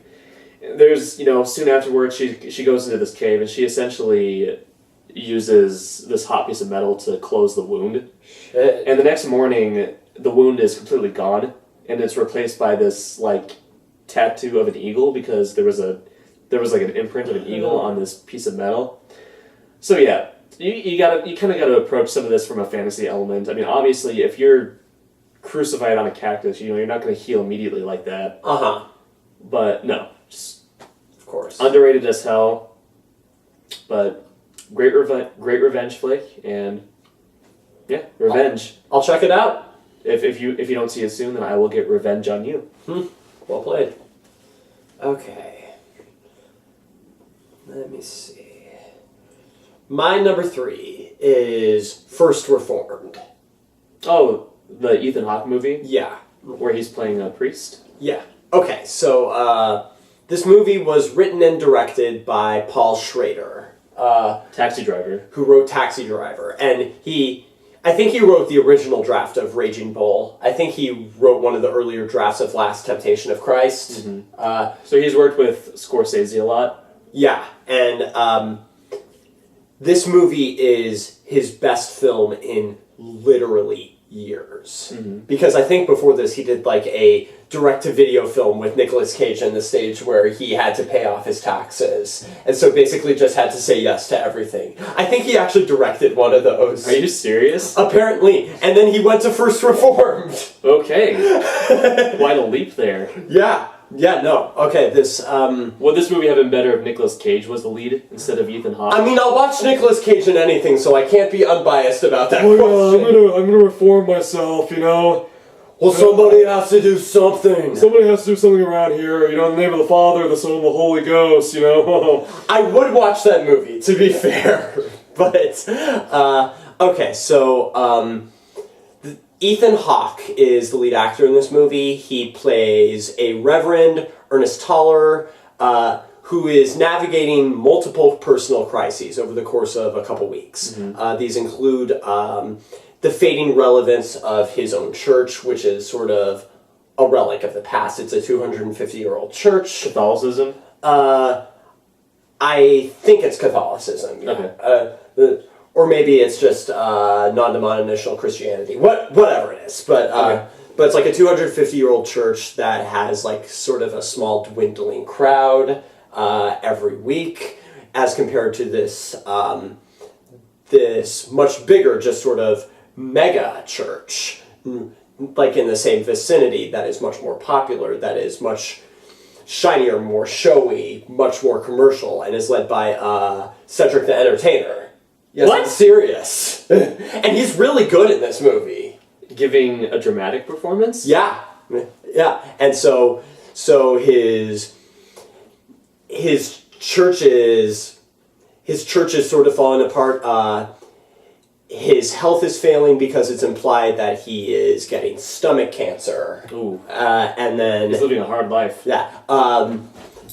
And also previously, he lost his son in war, so that was another additional trauma in his life. And then also, what kicks this movie off is he speaks with one of his churchgoers who is just very mindlessly, aimlessly depressed, almost extremist. How he's about to give birth to a child. Amanda Seyfried is his wife, and he tells this reverend, I don't want to give birth to a child in this world, where he sees that environmental decay is escalating rapidly, how we may be at a point where it's too late for us to do anything. And I think there's even a quote in this movie, will God forgive us what we've done to this planet? And so after he talks to him, this reverend starts kind of spiraling down that same path too, of just sort of this, again, avoiding getting into spoiler territory, but also sort of this extremism out of his fear of what's happening to the planet, and both his despair and just anger at the state of the world and all that he is dealing with. And I think the script is really good because it recognizes him, it empathizes with his concerns, but fundamentally it also paints him as just this very prideful individual, because there's moments where like people are trying to reach out to him and he declines, and really fundamentally he's spiraling into madness and extremism in a world where that seems to be increasingly easy. And it's much like Taxi Driver in that regard, actually, in how you're just following this main character throughout and how you're kind of stuck in his head, and then just before you know it, they're sort of going off the deep end. You know, not to make this too personal, but since we're having this discussion of faith and everything, Yeah. well, I went to a Catholic school, and, you know, I don't want to generalize, I don't want to, you know, say that, like, every church is like this, but some of the priests that I remember talking to seemed a bit pessimistic. Yeah. It was less about, like, getting into heaven. It was more about, like, how to deal with not getting into heaven. Yeah. Which, honestly, like, was surprising, like, especially at a young age. But I don't know if there's been this shift, like in the church, like, as far as, like, you know, like, how to live your life, you know, in faith. But no, this movie just sounds like it would probably be like very personal for me, just watching this guy who is having a crisis of faith, and how he deals with that. Yeah, and it gets really suspenseful before you know it, and in a way that feels appropriate. And yeah, I'll just say this movie was very personal for me on a lot of levels too. On levels of I'm a very, very lapsed Catholic, and so very much the themes of Catholic guilt hit home for me in a lot of ways. Just the combination of anger and despair at the state of the world, I absolutely empathize with. Just this feeling of just rage and despair just because you feel so helpless about everything, and also just in many regards with a lot of what happened this last year for both of us with regards to grief. And so what I think is really good about this movie is this is a film that really lingered with me in the months after I saw it, because it's a classical story of faith that's appropriately fitted for contemporary concerns, and I will just say it, I saw no better acting performance all year than Ethan Hawke in this movie. Was he nominated for Best Actor? He was not even nominated. Wow. This is the best work he has ever done. Didn't you say that it was essentially Travis Bickle, but as a priest? I mean, there's some differences, but the arcs are somewhat similar. Okay. But, this is a restrained performance. He pulls it off with just utter believability. You empathize with him at certain moments. He creeps you out at other moments. He's that good. He is that good in this movie. It's a flawless performance, honestly. Yeah, Ethan Hawke is an incredible actor. One of the most underrated, and this might be his best performance, I think. I wonder if it's any better than Sinister. Ethan Hawke in Sinister, because for a while he was in a couple of those, mediocre horror movies. Yeah. That's right. All right, well... what's your number 2? We're getting into the really good stuff now. Yeah, we're getting into the really good stuff. Well, my final 2 movies are studio products. They're both comic book movies, but I'll do one at a time. So my number 2 pick is Spider-Man Into the Spider-Verse. Which made my honorable mentions. Yeah, and technically my number 12 spot. It was so close to landing on my top 10. Yeah. It was so close. Yeah, when I saw the first trailer for this movie, I instantly thought the animation was gorgeous and highly unique. It looks straight from the comic book. I'm not exaggerating when I say I've never seen animation quite like this. I'm not exaggerating. I literally have not seen anything like it. But for the first few minutes, I'm not gonna lie, I was a little bit worried because I thought it was gonna fall into that Lego Batman movie territory where it's making fun of the product the whole way through. It's not really taking itself seriously. Doesn't really allow itself to have those more emotional moments. Which, don't get me wrong, I liked the Lego Batman movie. I thought it was entertaining, but it didn't really have that much depth. This movie, though, I was shocked with how emotional it got. Oh God, yeah.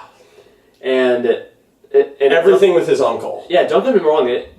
It's a very funny movie as well, but it never slips into outright parody.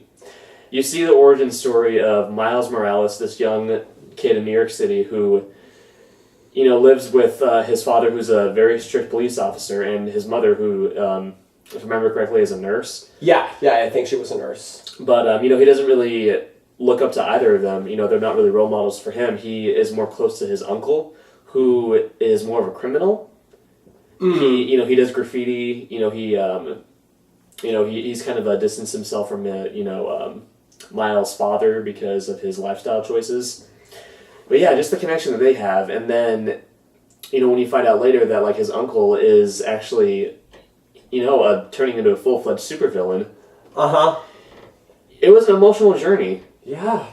I'm glad that they didn't just recycle, Peter Parker's origin story again, because we've seen that so many times already. They went with this comic book character who has certainly grown in popularity in recent years, but he hasn't really got the spotlight that he deserves. This is going to go down as one of the definitive Miles Morales stories. It really is. Period. Just period. This is one of the best comic book movies that I've seen in recent years.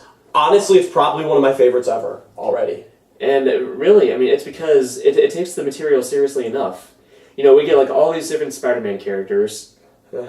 We get you know, the black and white, like, noir Spider-Man, played by our man Nicolas Cage. Of Spider-Man Noir. We get the alternative Peter Parker, played by Jake Johnson, who's, you know, kind of lazy and depressed. He's kind of given up on life. We get Anime Penny Parker, personal favorite of mine, just because I'm such an anime nut. And, of course, the scene-stealing Spider-Ham.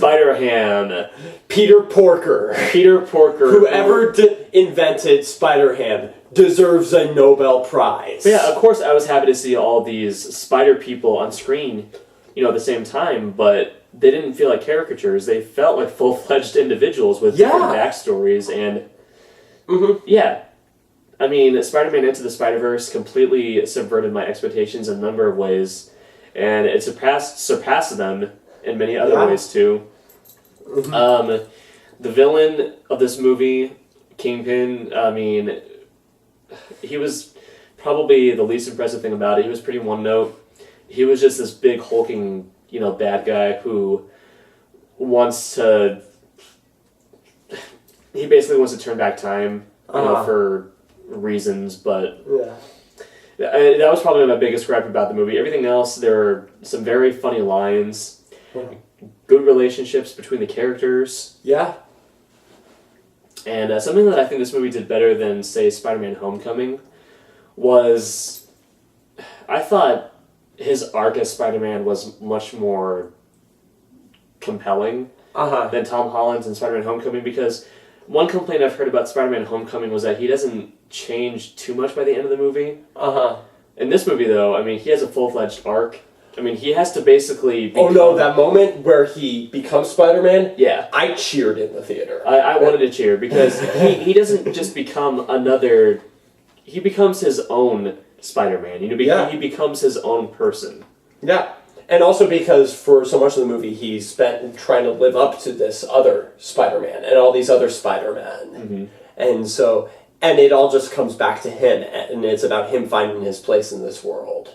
Yeah. And discovering who he is, and I think that's so perfect and poignant. And it was co-written by, was it Phil Lord? Or Chris Miller? It was co-written by Phil Lord, who was one of the directors of the Lego Movie. Everything they touch turns to gold. They also directed 21 Jump Street and 22 Jump Street. Which are among the funniest comedies in recent years, I think. They did not direct this movie, but... It has their thumbprints all over it. Their thumbprints are all over it. Like, their style and just, like, their cleverness is all over this movie. They're so good. They are so good. Yeah, Spider-Man Into the Spider-Verse, best Spider-Man movie that I've seen since 2004's Spider-Man 2. Yeah. Not the Amazing Spider-Man 2, the real Spider-Man 2. Yeah. I mean, it's close between those two for me. It's at least second place. May even be tied at the moment for me, but... that's my number 2 pick. What is yours? The Favorite.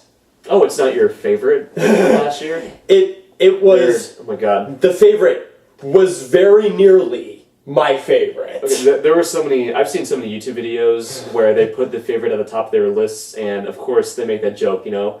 The Favorite was my favorite movie of 2018. Mine. Haha.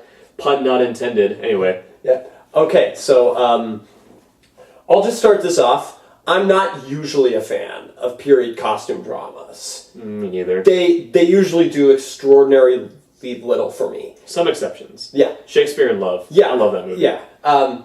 So it's just a testament to how much I love this movie. That it is my second favorite of the year.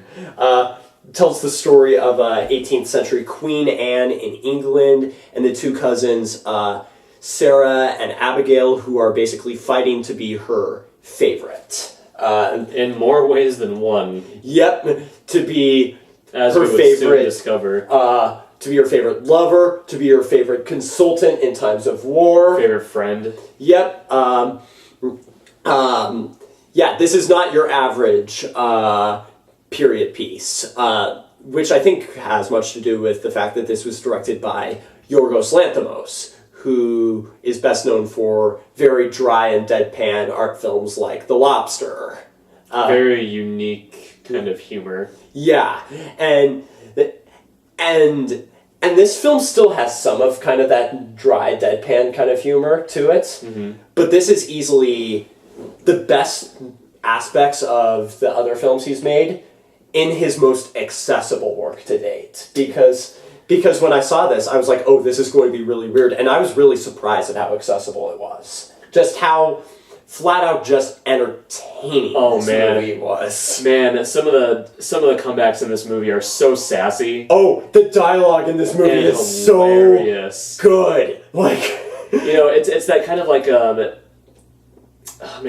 reminded me a lot of Game of Thrones. A little bit with the political intrigue. Yeah, the political intrigue and just like the verbal back and forths that these characters have with each other. Just like, man.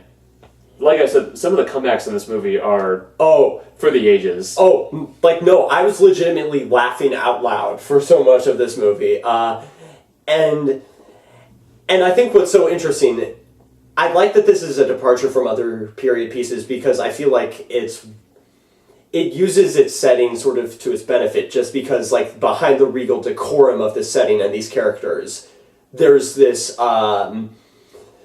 sliminess. There's this very ruthlessness of everyone just always fighting for power in just kind of this impossible situation where no one comes out clean, where everyone is kind of, where fighting for power kind of makes a villain out of everyone. This movie is very gleefully nihilistic. And you do feel differently about certain characters by the end of the movie, though. Oh, that... Particularly Rachel Weisz. Yeah, and I think that's part of the brilliance of it, just because, again, avoiding spoilers, because I think this is part of the brilliance of, like, the casting of Rachel Weisz and Emma Stone, because when Emma Stone first appears, and she's sort of the underdog, the newcomer in this court, where Rachel Weisz, who plays Sarah, is the queen's favorite, and is just sort of the... dominant. Yeah, the dominant one. And so you're in a position where you're just... inclined to root for Emma Stone. Also just because Emma Stone is freaking perfect in every single way. Very likable. And then this film very much subverts that, where when one gets into power, then Emma Stone just reveals this utter ruthlessness within her. And then you actually start feeling really bad for Rachel Weisz. And she actually... By the end of the film, she comes across as like the most level-headed and sympathetic character in this movie, and so which is exactly what I was talking about. Because at first she comes across as the most insane, out of all of them, But and so I think this film does a great job of just subverting expectations like that. And I'll just say all three actresses are phenomenal. Yeah. Emma Stone, I swear her acting gets better with every movie she does. Mm-hmm. Her English accent did throw me off a little bit at first, though. But I thought it was really good for the most part. I thought it was pretty convincing. But Rachel Weisz is phenomenal and may have the hardest part. And is probably my personal pick for Best Supporting Actress this year. Give Olivia Colman the Oscar for Best Actress. Oh God, yeah. Because she plays Queen Anne as like this mix of just this narcissistic, just sort of almost petty, childlike, impetuous queen. There's a bit of Arrested Development there, for sure. And then by the end she just becomes... You learn parts of her backstory and she just becomes this very kind of tragic figure, and you just feel really sad for her at the same time. And then the other thing is, like, all three of those actresses could not possibly be better if they tried. And then the other thing is, with a movie like this, I also just think it's very refreshing to have a story like this told exclusively from the perspective of three just multi-layered, fascinating female characters. Yeah. Mm-hmm. The favorite did not make my top 10 this year. I would probably put it as another honorable mention. Okay. The reason why I didn't make my top 10 is because... there were certain scenes that I thought were a bit too dry, at least for my taste, and a bit slow-paced. And, like you mentioned earlier, the director does have a very unique sense of humor, and it's not always It's not for everyone. Like, very, very early on in the movie, there's this sequence where where these, like... I'm sorry. Is it the scene where they're racing the duck? Yeah, it's a sequence where, like... That duck is so wonderful. They're like, racing these two ducks. they're cheering on these two ducks as they're racing inside this room, and at first it was just kind of baffling. It was just like, what? It was very quirky and kind of off-putting, but you grow to kind of appreciate that style of humor by the end of the movie because. And that duck deserves a special honorary Oscar, special animal performance. Yeah, but no, overall, I did really like it. They were just a bit slow at times, and some awkward humor, at least for me. But fair enough. All right. You ready to get into our number one picks? I am so ready for this. All right. I think I know what your number one is. I know you do because I kind of mentioned it earlier, but my number one pick for 2018 is Black Panther. Nice. Okay, and I'm actually being very serious about this because the reason why Black Panther is the first legitimately great Marvel movie is because it's not a straightforward narrative about this hero who has to stop this evil villain from, destroying the world or, It has many layers to it. Like I mentioned earlier, it's also about this nation choosing to open its borders, instead of closing them, because it's established that Wakanda for for pretty much its entire existence has been closed off from the rest of the world. Yeah. And the whole dilemma of, do we open our borders to the rest of the world? Do we share our resources with other countries who could potentially use them incorrectly? Uh-huh. It was all very enticing stuff. And it's a very believable conflict. Yes, and the sad thing is that it's kind of become like the Frozen of this day and age, where when it started out, it was getting very good reviews. People were liking it, but then people decided to label it as overrated just because it became so popular. But no, Black Panther I think it is that good. It really is. I've rewatched it a couple of times since seeing it at the movie theater, and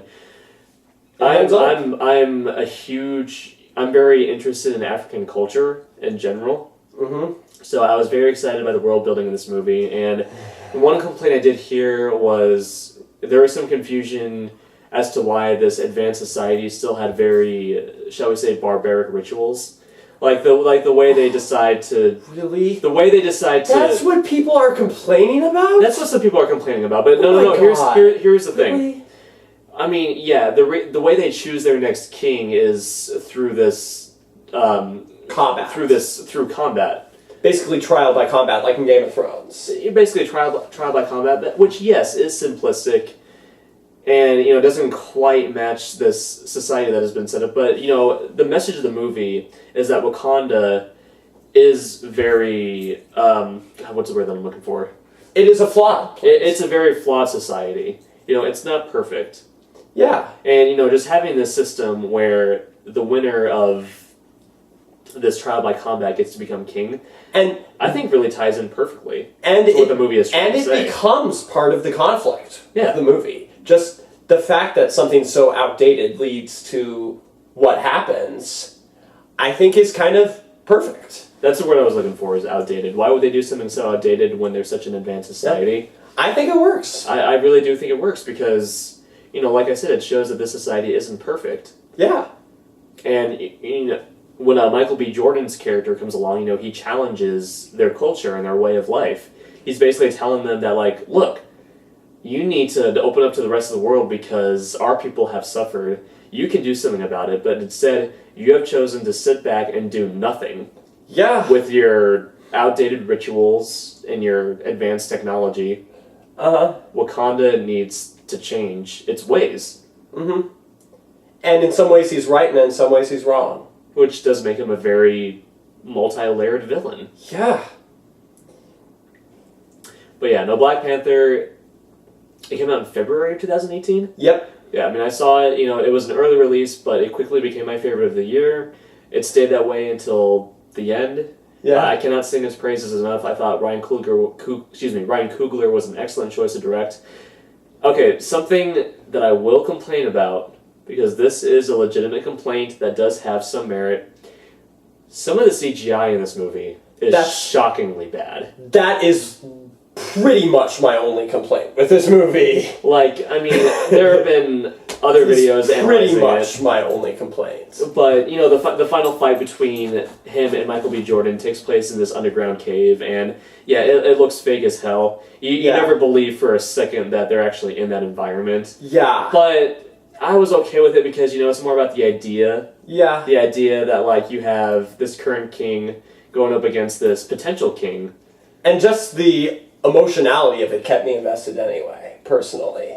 And I'm okay with the rhinos. I thought that was actually really awesome. Oh, I dug the rhinos. I thought the rhinos were awesome. I mean, yeah, the effects were a little bit cheesy, but I mean, come on. Yeah. How can you not appreciate a scene where you have a herd of stampeding rivals It was awesome. just trampling people to death? Yeah. It was awesome. It was pure comic book, Yeah. dare I say, schlock. Yeah. And I really dug it. Mm-hmm. Yeah, like the CGI off the top of my head is pretty much my only complaint with that movie. Yeah. But yeah, no, Black Panther, really damn good. Yeah. Wakanda forever. No, it's Wakanda forever. until he disappears in Infinity War. Oh my god. Spoilers. Oh man, okay. Let's get to Brian's number one pick. All right. I'll be very disappointed if it isn't Truth or Dare. Truth or Dare. No, it's Slender Man. Hey, that was my pick. God damn it. Don't take Slender Man away from me. You can have Truth or Dare. Give me Slender Man. Okay. Freaking masterpiece. My number one film Oh boy. of 2018 is, it was on your honorable mentions, Okay. Roma. Nice. Yeah, like, dude, this movie pretty much destroyed me emotionally. Like, The beach. Yep.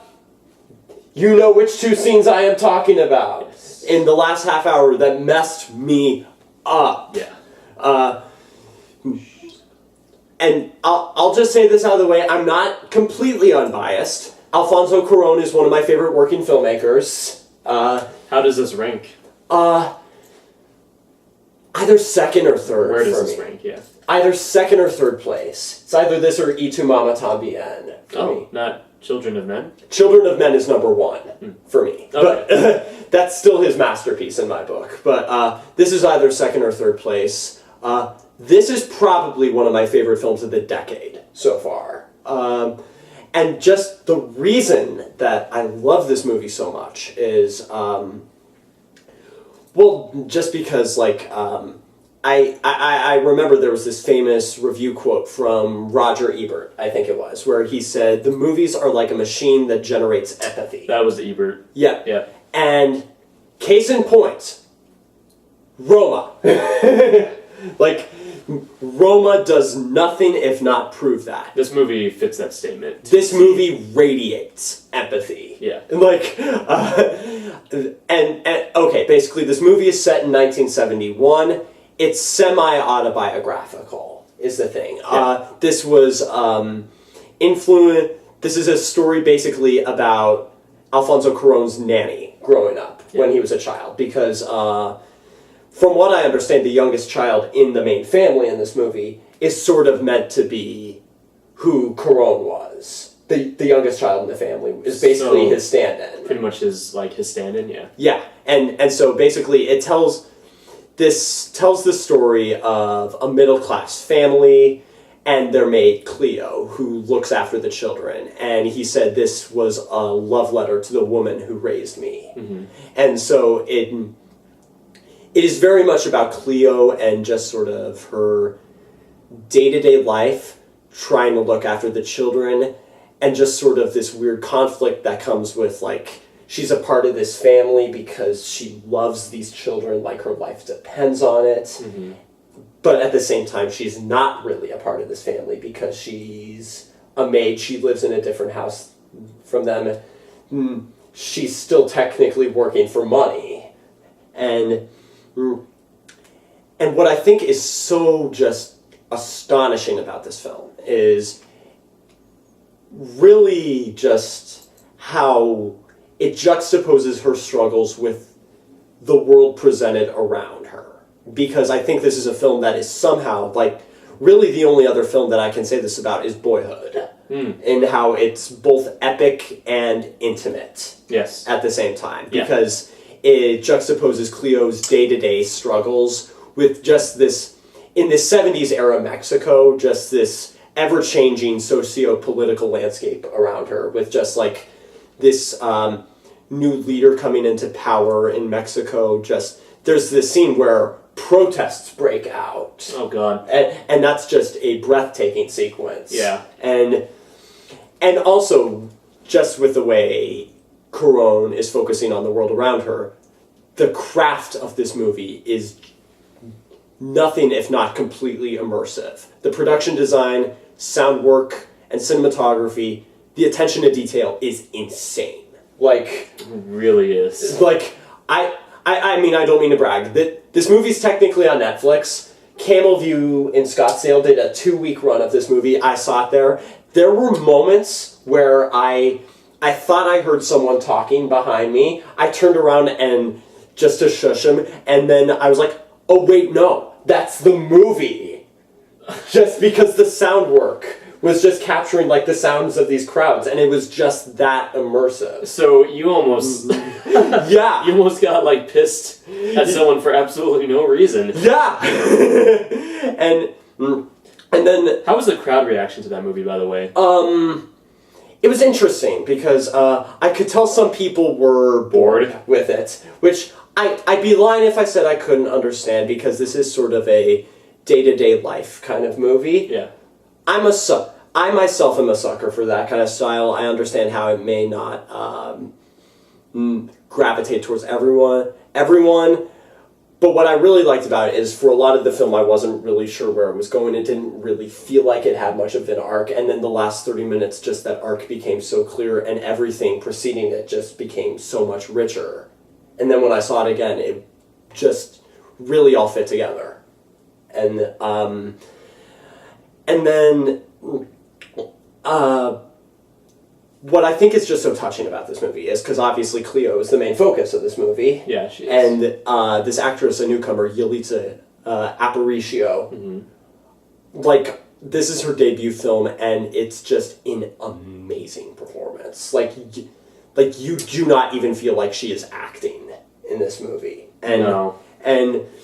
And so what I think is so touching about this movie is you can just sense from behind the camera that Cuarón just, his love for Cleo, for her bravery, for her capacity for compassion for the children she helps raise, and Her overall good nature. her overall good nature in just kind of this chaotic world around her, and her struggles with that. And I feel like there's something really touching in just how he's kind of saying that in this terrifying world, all we have are the connections that we make. Thank you, BoJack Horseman. Oh God, it is an optimistic movie. Yeah.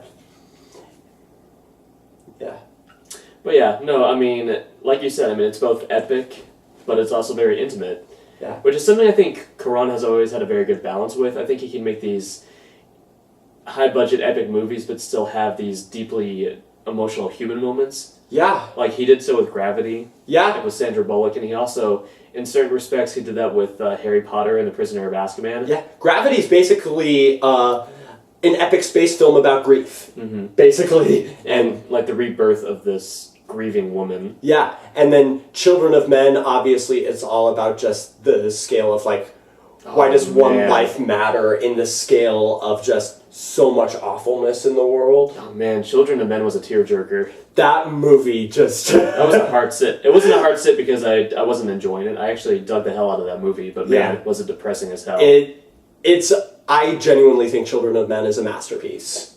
I genuinely think it is. Not to go too far off topic, but I've been forcing myself to watch more classic movies, and Children of Men was one of them. And good pick. Yeah, definitely. You know, Alfonso Cuarón is definitely one of the best filmmakers that we have today. Mm-hmm. Anytime that he is taking on a new project, I just feel so much excitement over it. I'm listening.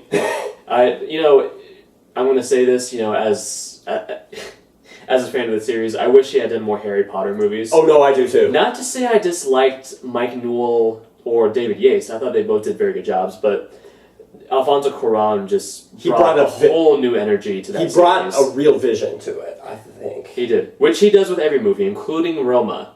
Yeah. Very good. I mean, you can watch it with like the click of a button right now. Yeah. It's on Netflix. So go watch it. What are you still watching this for?